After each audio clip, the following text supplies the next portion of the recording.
Walang mali sa pagiging tahimik mo sa buhay at pag-iwas sa ibang tao or kamag-anak. Protektahan natin yung kapayapaan na meron tayo. Huwag nating hayaang sirain tayo ng ibang tao na hindi pareho ang pakiramdam sa'yo. Hindi naman porket iniiwasan mo sila may galit ka na. As we grow old, kailangan natin maintindihan na hindi lahat ng tao pareho ang ugali sa umpisa hanggang sa huli. Lahat tayo nagbabago. Binabago ng mga karanasan at mga leksyon na natututunan sa buhay. Maswerte ka kung mas maaga mong may isip yun. Mas maagapan mo yung sarili mong masaktan. Mas maswerte ka naman kung may kaibigan o kamag-anak kang nare-respeto ka at pinapahalagahan ka.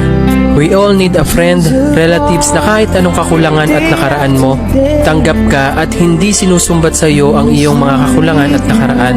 Dinadala ka sa tamang landas ng buhay at sinusuportahan. Huwag tayong matakot mag-isa o mawalan ng kaibigan o kamag-anak.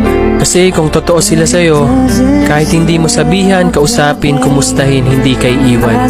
Pagkus ikaw ay intindihin at dadamayan sa oras na talagang kailangan mo sila.